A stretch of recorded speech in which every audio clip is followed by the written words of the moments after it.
pesquisa divulgada no primeiro semestre de 2015, com 662 brasileiros adultos de todas as capitais, mostra que 69% dos entrevistados aponta a falta de disciplina como principal dificuldade na administração dos seus lares, o que acarreta em problemas, inclusive, na gestão financeira do lar. A falta de disciplina, então, parece ser um problema crônico que afeta adultos e crianças, as quais são criadas muitas vezes sem regras ou limites e que, informa a sua opinião, são os meios de comunicação em massa, como a TV, internet e as redes sociais. O que se vê, então, é a formação de gerações indisciplinadas e que sofrem por não conseguirem atender às exigências da vida adulta e do mercado de trabalho. Mas então o que fazer para que formemos nossos filhos de forma a crescer com responsabilidade e bem adaptados às cobranças sociais? A palavra de Deus fala em Provérbios 29:17: corrige o teu filho e ele te dará descanso, dará delícias à tua alma. Disciplina. Esse é o tema sobre o qual nós vamos conversar no programa Vida Viva de hoje. E quem vai nos ajudar a entender um pouquinho mais sobre esse assunto é o professor Daniel Contro. Que alegria ter você mais uma vez aqui, professor. Obrigado pelo convite. O senhor acha que, com o passar das gerações, com o passar do tempo, as crianças estão ficando mais indisciplinadas? Não em todas as culturas. Ah, vamos lá. No Brasil, em especial, nós saímos de um regime dito militar, né, mais autoritário, e fizemos um pouco o movimento do pêndulo. Saímos de um extremo e fomos para o outro. Não é? No Brasil, sim. Nós somos uma sociedade muito permissiva, muito permeável, não é? E se difundiu um psicologismo nas revistas semanais de alguns anos atrás, não é? Muito errôneo, muito equivocado, errático, sobre a maneira como devemos educar os filhos. Então, hoje a sociedade brasileira paga um preço sério com relação a isso. Os estudos comparativos que se tem são tristes para a família brasileira, para as escolas brasileiras, de uma forma geral. Houve um excessivo empoderamento das crianças no Brasil.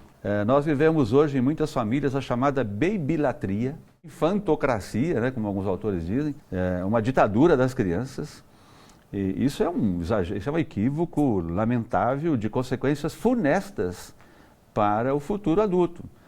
Porque a criança precisa compreender que a vida em sociedade tem convenções, tem normas, tem regras, e em si mesmo, é da natureza humana que precisar de regras. Não é? Uma criança que cresce sem normas, sem regras, ela é insegura, ela é confusa. Até nós adultos, você chega num lugar, a criança quando chega na família é um lugar novo para ela. Se você chega num lugar e não lhe passam quais são as normas, as regras daquele lugar, você sabe se comportar? Nem eu. É? Então, o maior erro que os pais cometem é não adotar um código mínimo básico. Não estou falando do autoritarismo, sim, mas estou falando da autoridade.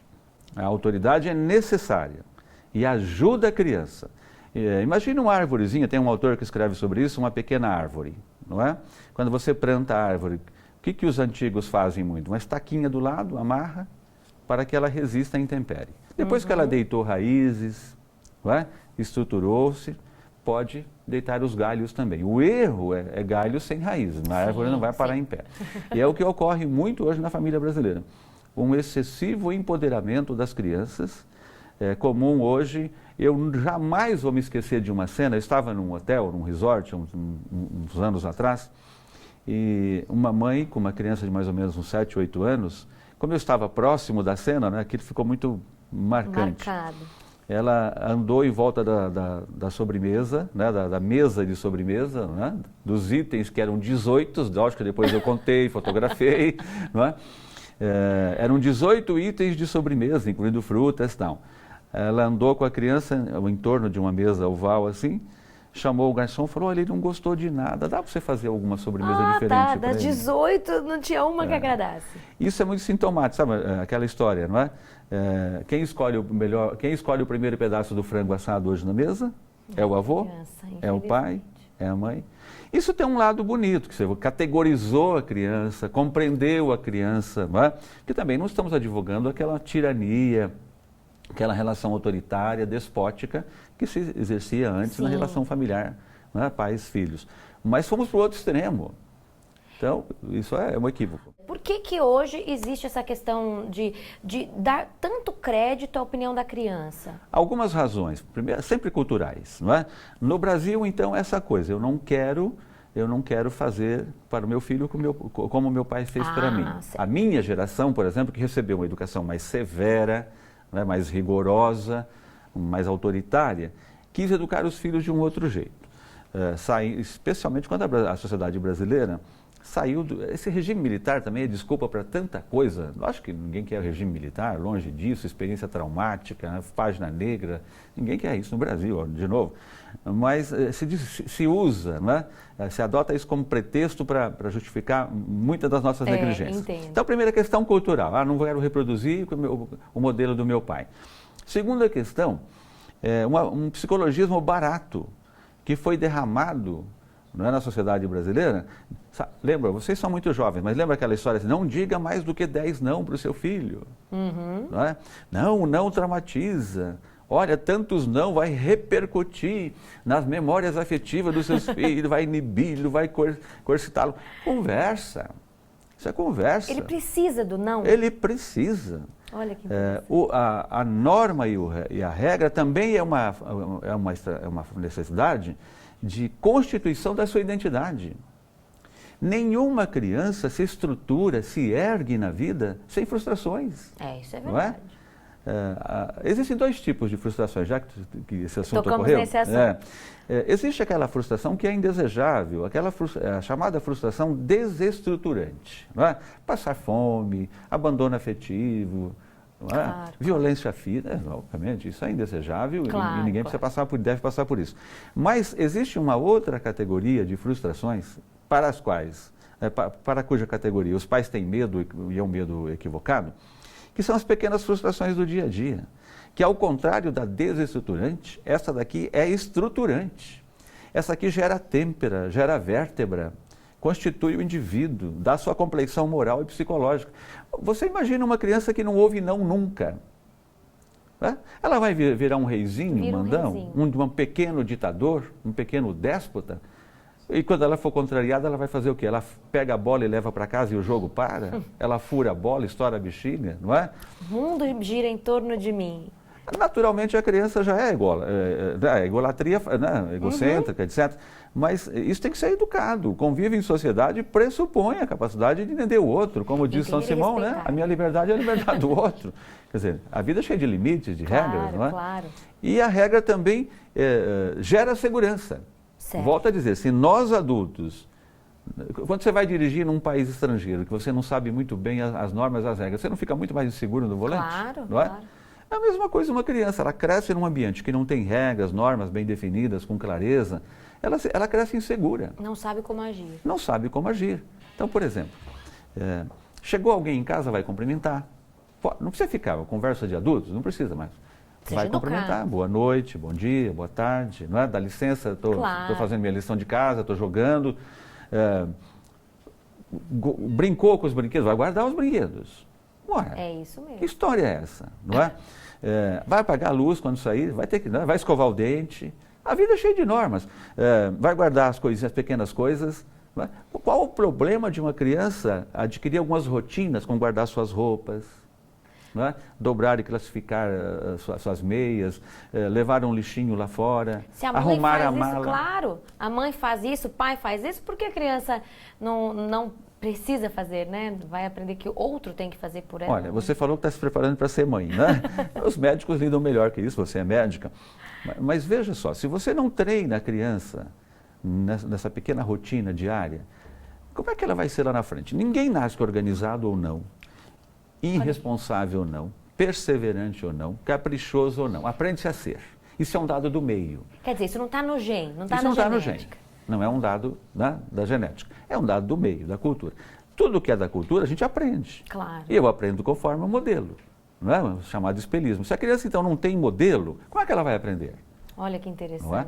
E aí vai crescer aquele adulto, não é? Que na primeira contrariedade, na primeira frustração, um adolescente ou vai para as drogas, né? No primeiro não da namorada, ele enche a cara, né? Você vai para uma overdose de álcool, vai para um coma alcoólico, você sabe disso, você é médico. Claro.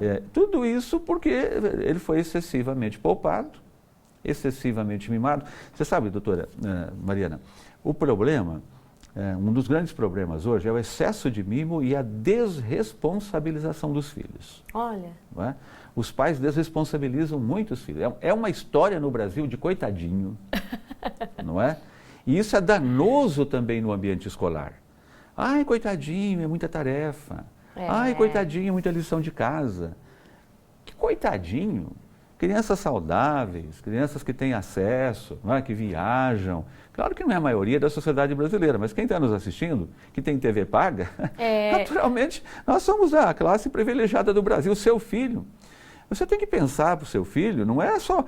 Sabe qual é o lema hoje? Que é uma tragédia no Brasil. Eu quero meu filho feliz.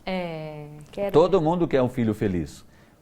Feliz aos 4, aos 7, aos 11, aos 15, aos 18. Quantos anos? 35, viver, 40. Né? Agora, cria um menino aí sem limite, sem regra, reizinho mandão, não é? Um pequeno déspota em casa. Vai ver se ele vai se dar bem na sociedade. Com não certeza. Vai se dar. Não vai saber liderar, porque não vai saber respeitar. Não vai saber ser liderado, não é? Porque não compreende hierarquia. E aí fica depois um desajustado. Aliás, há um dado da antiga FEBEM, né? Hoje é a Casa do Bem-Estar, né? Eu não sei se tem bem-estar naquilo, mas que 80% dos delinquentes juvenis são egressos de lares desregrados, onde pais e mães não exercem bem os seus papéis. A maioria são lares que às vezes nem têm pai e mãe. Meio desfeitos, desfeitos, né? Desestruturados. No entanto, isso deixa as suas mazelas, né, em larga escala. E sabe que enquanto você estava falando, eu fiquei pensando que o pai também precisa ser um bom exemplo de disciplina, né? Porque a gente às vezes quer cobrar disciplina do filho, mas a gente comete pequenos delitos. A criança está andando com a gente de carro, eu sei que eu preciso colocar o meu filho na cadeirinha, mas de vez em quando eu abro exceção. Ah, só hoje não. Aí você fala, mas o guarda vai ver. Então, quer dizer, enquanto o guarda pode ver, eu tenho que deixar o filho na cadeirinha. Passo no semáforo que deveria estar vermelho, quando deveria parar. Mais do que o que eu digo, a criança deveria olhar o que eu vivo, não é verdade? Sem dúvida. A criança aprende muito pela coerência e pelo exemplo. Não é? O exemplo não é uma forma de educar a criança, é a mais poderosa de todas.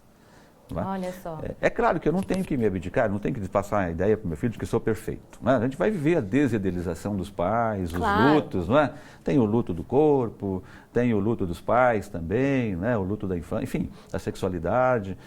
Isso é um assunto talvez que um dia a gente possa tratar. Trazer. Né? Vamos.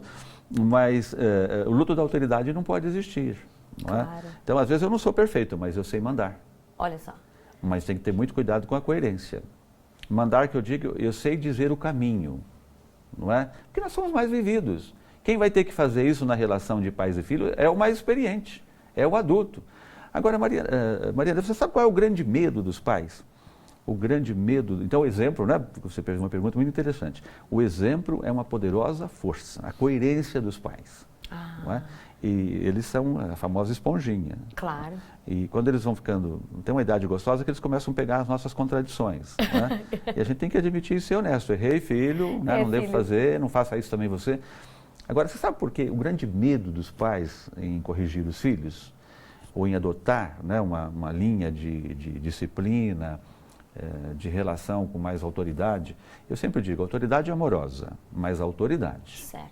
Não é? Porque pior situação para uma criança é um pai permissivo, uma mãe indulgente, um pai leniente, concessivo, benevolente, que passa a mão na cabeça. Às vezes ele se culpa porque fica pouco tempo em casa, porque trabalha muito, né? Isso. Esse é o maior equívoco, né, misturado com medo que os pais cometem. Como os pais e mães hoje, né, vocês sobretudo saíram muito para o mercado de trabalho, a mãe carrega uma consciência culposa maior que o homem. Há estudos sobre isso. É uma consciência culposa de distanciamento. Certo. Então, ela carrega essa culpa. Olha, eu fico pouco com meu filho, porque culturalmente é um papel que, né, que é mais da mãe, saiu daqui, não é? Mais da mãe do que do pai. O pai tem um outro papel, um dia, quem sabe, a gente pode aprofundar isso. Quero... Mas, então, a mãe assume, né, culturalmente mais esse papel, não só culturalmente, né, biologicamente, enfim, é natural. E ela fica com um peso de consciência muito grande.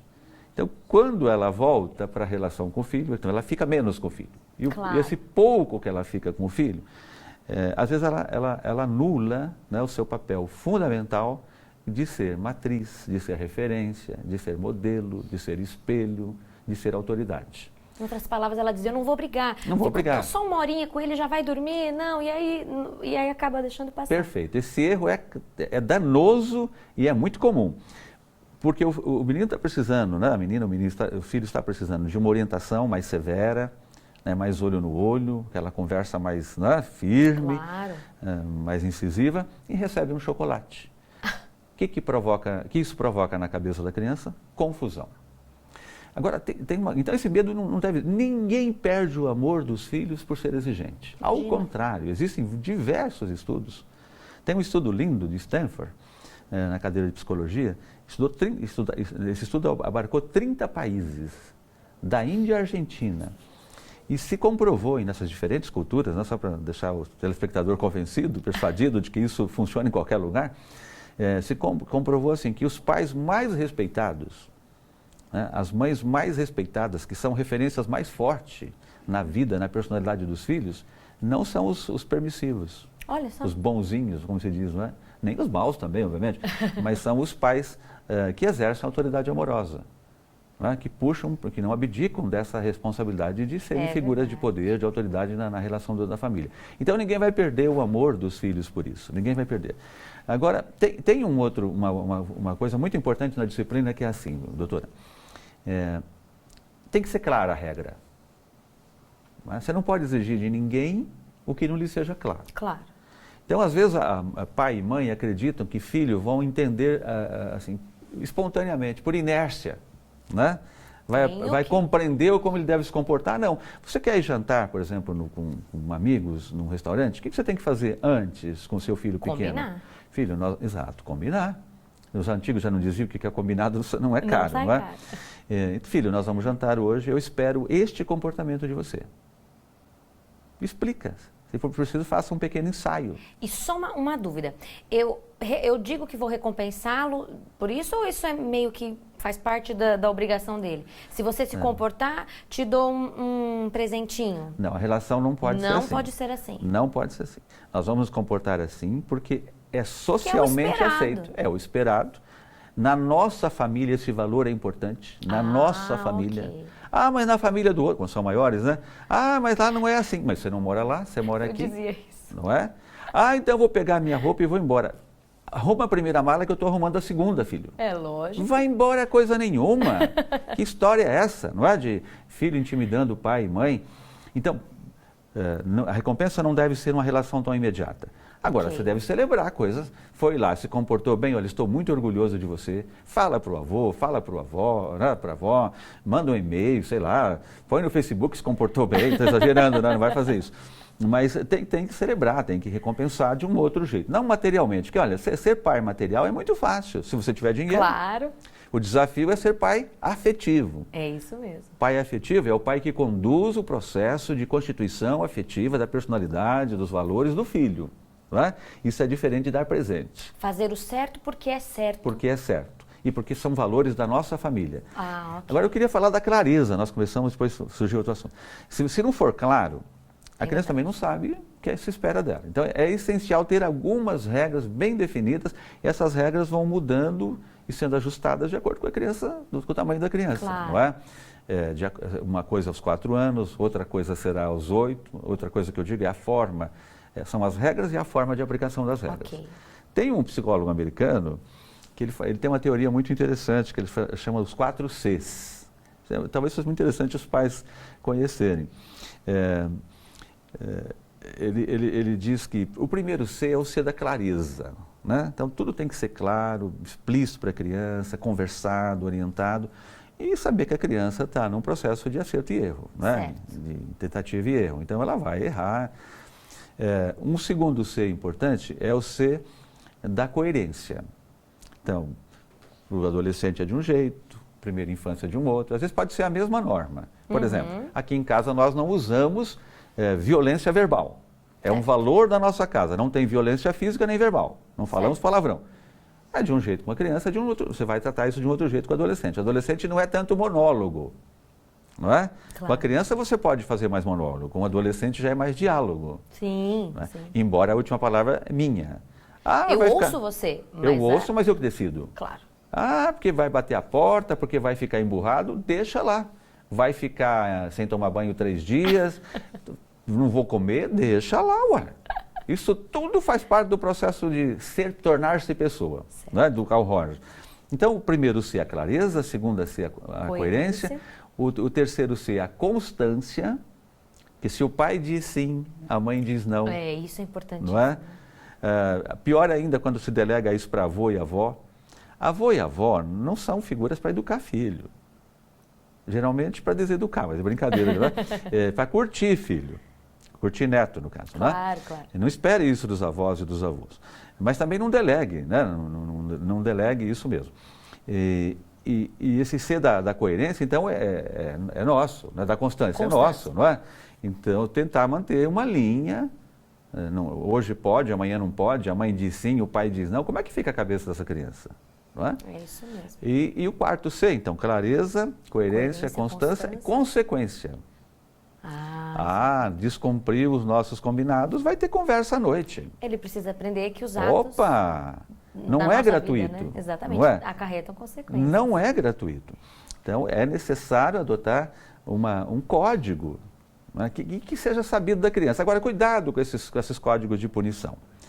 Vai ficar 1 mês sem smartphone. Ok. Não vai funcionar. Você vai aguentar ficar 1 mês? Não vai. Vai ficar 1 semana, é o limite, hein? Então vai pensar melhor antes de tomar a má escolha, a má decisão. E não ameaçar, né? não sair fazendo ameaças que depois não pode cumprir. Exato. Nunca mais você vai... Evite para isso porque sempre. você não vai cumprir. Isso não funciona. Ok. Né? Tem mais um assunto que eu quero falar com você, que é super importante sobre essa questão da disciplina. O senhor acha que o castigo físico, tapas, algum tipo de violência... Excelente questão que você levanta. Isso é disciplina? Bronca, não, castigo? Como jamais. Físico, jamais. A dor não é reflexiva. Ninguém que está apanhando sobre o impacto físico reflete. Entendo. Né? O que dói muito mais são as palavras, é a dor moral, né? Da frustração. Então, eu fiquei muito decepcionado com a sua atitude. Mas a repreensão, então, não pode ser nem física e nem...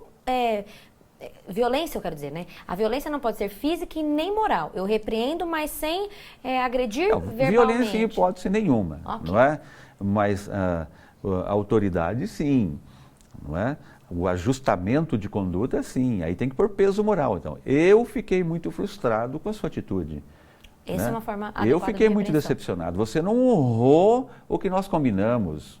Isso não faz parte da cultura da nossa família. Né? Você não honrou o nome, melhor não falar você, mas essa atitude desonrou. Né? Você continua condenando sempre o ato e não isso. a pessoa. Condenando, que eu digo, é reorientando, né? Sempre o ato, discriminando o ato. Mas eu acredito em você, próxima vez será melhor, não é? Você viu quanta coisa importante a gente conseguiu aprender sobre essa questão da disciplina? Às vezes ainda restam algumas dúvidas, né? De maneira que eu te peço que mande sua dúvida para cá, que a gente ainda vai trazer o professor Daniel mais algumas vezes. E se você ainda tiver dúvidas, a gente pode falar sobre esse assunto da disciplina. Professor Daniel, obrigada mais uma vez pela sua presença aqui conosco no Vida Viva. Nós sempre aprendemos muito e queremos que o senhor volte. Será um prazer. E não esqueçam os pais, não é? O verdadeiro amor é exigente. É isso mesmo. Quem ama, cuida, né? Tem um livro aí famoso na França. Quem ama, cuida. É isso mesmo. E nós agradecemos demais por você ter estado conosco mais essa vez no programa Vida Viva, desejando que as coisas que nós conversamos aqui, os assuntos que nós debatemos, possam ser realidade e você tenha um convívio melhor com a sua família e com seus filhos. Agora, você vai ouvir uma mensagem espiritual com o teólogo João Cláudio Chaguri.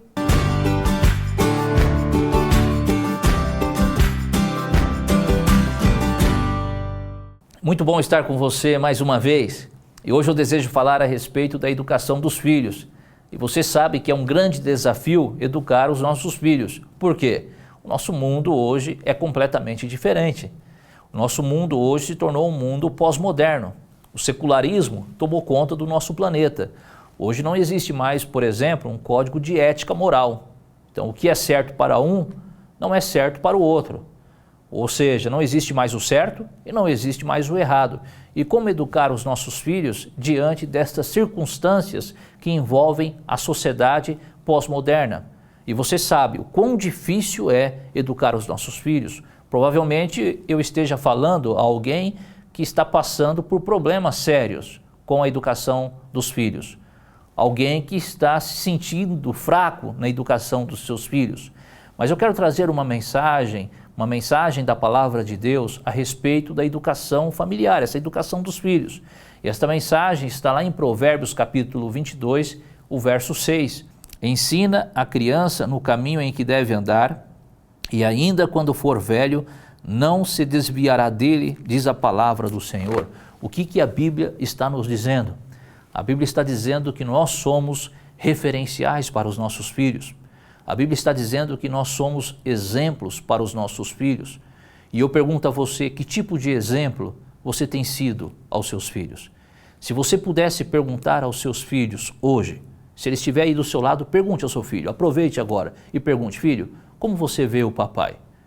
Qual seria a resposta do seu filho? O que ele lhe responderia? O que ele responderia para a mamãe? Será que ele diria: papai, o senhor é muito ausente? Não tenho presenciado o Senhor na minha vida? Ou de repente: pai, o Senhor está sempre presente na minha vida? E a mesma coisa relacionada à sua mãe? Esta é a grande verdade. O que a Bíblia está nos dizendo é que se somos referenciais, nós somos exemplos. E para ser exemplo, você precisa estar presente na vida dos filhos. E quando estamos presentes na vida dos nossos filhos, esta educação é uma educação duradoura. É uma educação para a vida eterna, é uma educação que traz paz, onde você pode colocar a cabeça no seu travesseiro e dormir sossegado. Por quê? Porque Deus está contigo e Deus orientou você nesta educação cristã. Observe que o texto bíblico também nos diz, na última parte do verso 6, e ainda quando for velho, não se desviará dele, diz a palavra de Deus. Ou seja, a educação ela não é limitada.